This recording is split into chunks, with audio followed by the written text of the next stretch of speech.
Greetings everyone, I'm Sampath from Rainbow School Nellore. Today we are going to be discussing about palm oil adulteration detection, edible oil adulteration detection using refractive indexes. I got interested in this after reading about this in a research paper in Eastern University of Finland 21. The scientific principle behind this is Snell's law or refractive index. Snell's law gives a relationship between angle of incidence and angle of refraction when a ray of light travels from a rarer medium of refractive index N1 to denser medium of refractive index N2.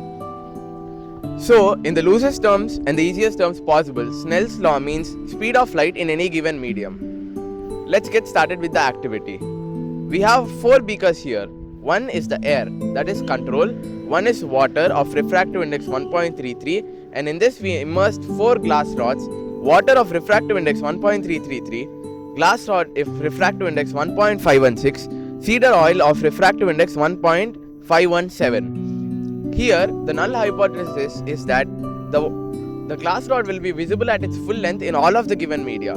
But let's see the real observations. In air it is completely visible. In water it's also visible at its full length. But in cedar oil it's not visible. And even in the mixture of cedar oil and water, it's not visible in the center where cedar oil is present, but it is visible in the water.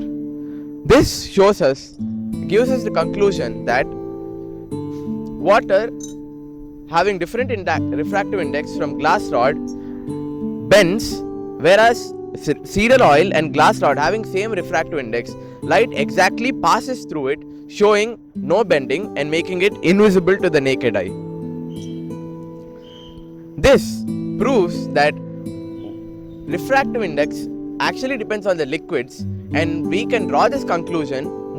Now we can move to phase 2 with a valuable observation. Moving on to phase 2, we have 2 setups over here.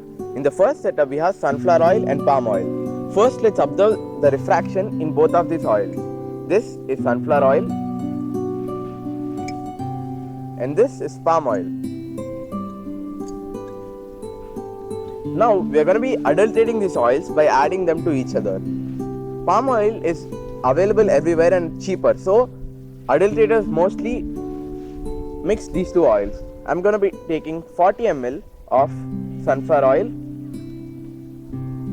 Then we are going to be taking 40 ml of palm oil to adulterate it. Then we are going to give it a good mix.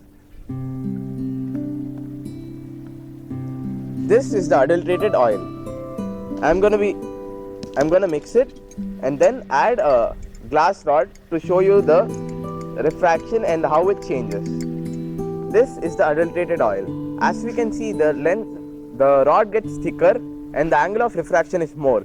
This shows that the adulterated oil has more refractive index. Let's do the same activity with our second setup to show that these observations are correct. In the second setup we have mustard oil and palm oil. We are going to be adulterating them with mustard oil and palm oil. Palm oil, as you know, is the adulterator's favorite oil.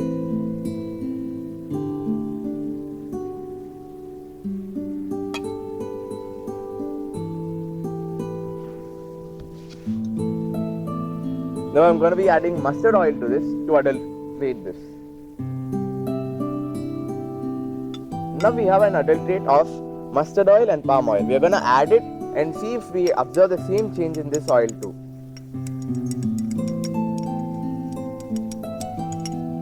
Now we can observe the refraction.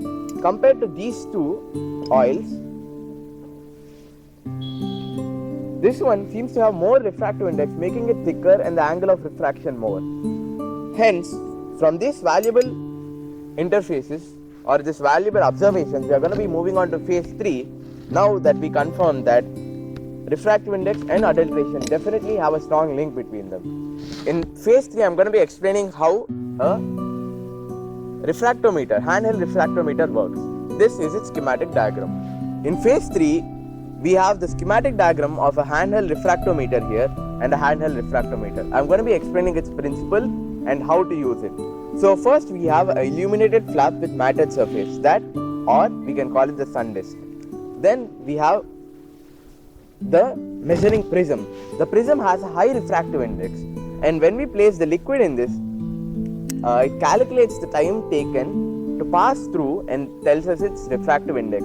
But if the refractive index equals that of the lens or is more, the light we cannot see through this refractometer.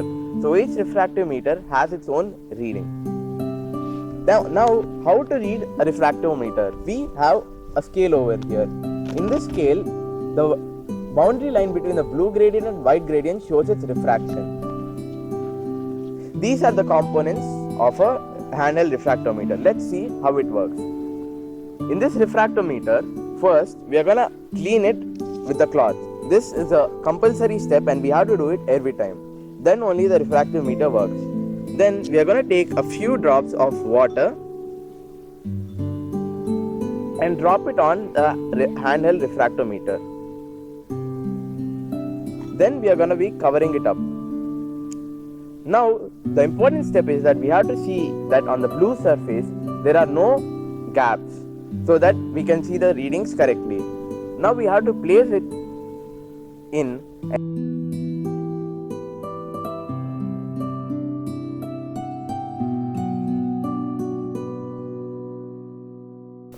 We should adjust the lens piece to see the refractive index. The distilled water's refractive index is 1. So I can see 1 here as the refractive index. This is how a refractometer works. So in the conclusion, I would like to give a quick summary of everything we've gone through. I got interested in this after reading a research paper from University of Eastern Finland 21. After that, in my phase 1, I took 3. I first proved that liquids and refractive index are correlated. Then we further proved that adulterated oils and refractive indexes are linked together in my phase 2. In phase 3, we saw how a handheld refractometer works. I conclude my project by saying that liquids depend on refractive index, and through this we can find whether an oil is adulterated or not in the kitchen. Thank you.